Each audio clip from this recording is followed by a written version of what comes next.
Hier, je vous ai mis au défi d'une journée avec le sourire, alors vos commentaires, c'est maintenant. Et en attendant, je voudrais vous partager 3 expressions, c'est léger aujourd'hui, des expressions que j'ai tirées de cet ouvrage absolument passionnant de ce monsieur Duneton qui a la passion des expressions et qui en cherche l'origine. Alors j'en ai pioché 3 que je trouve assez légères et je voudrais vous les partager. La première, c'est vider son sac.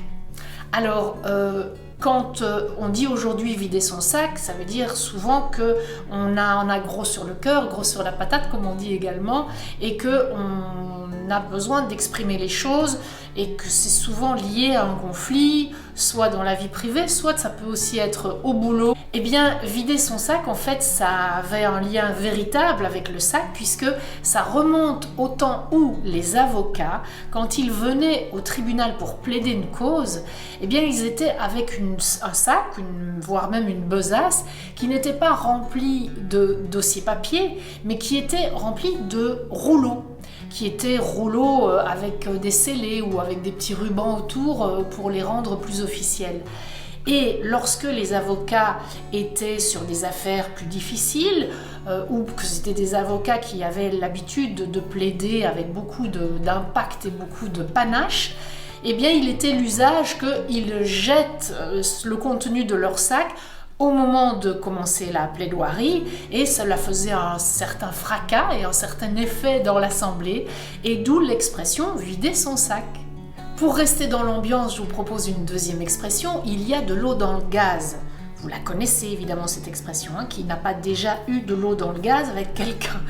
Eh bien, cela provient des années 1920, donc on se remet dans le bain, crise énergétique. Oui, désolé de nouveau de plomber l'ambiance. Crise énergétique liée au fait que les maisons étaient distribuées en gaz de houille. Alors, moi je ne le savais pas, mais le gaz de houille a la particularité de contenir beaucoup de vapeur d'eau. Et il y avait des moments où, à cause des canalisations et de ce gaz de houille, il y avait des poches d'eau qui se formaient dans les canalisations et cela créait des coupures de gaz. Et l'expression « ah, il y a de l'eau dans le gaz » venait du fait que les mères au foyer de l'époque, eh bien, elles criaient dans la cage d'escalier « il y a de l'eau dans le gaz », ce qui voulait dire que les cuisinières devaient interrompre la cuisson puisque au niveau de leur cuisinière, eh bien, ça ne fonctionnait plus. Et l'expression a évolué vers probablement le fait que quand monsieur revenait, désolé, c'est un peu cliché, mais je crois que dans les années 20, il y avait quand même peu de pères au foyer, et bien quand monsieur revenait du boulot fourbu et très désireux d'avoir son repas servi rapidement, et qu'il y avait eu de l'eau dans le gaz, et bien Madame Durand, elle pouvait pas honorer son époux au niveau de la cuisine. Et donc ça pouvait créer éventuellement des conflits dans le couple, ce qui amenait les voisins à dire « ah, il y a encore de l'eau dans le gaz chez les Dupont ou chez les Durand ». Voilà l'expression et l'origine de cette expression. Vous en voulez une petite troisième?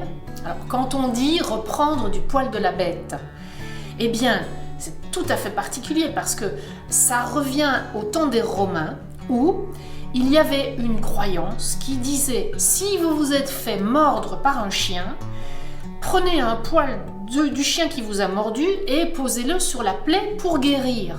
Alors les Anglais, ils ont repris cette expression en utilisant vraiment mot à mot le fait de trouver le poil du chien qui vous a blessé, et ils ont reporté cette expression-là par rapport à la gueule de bois en disant mais quand on a une gueule de bois, le lendemain, le mieux c'est de reprendre un petit coup histoire de gérer le mal par le mal.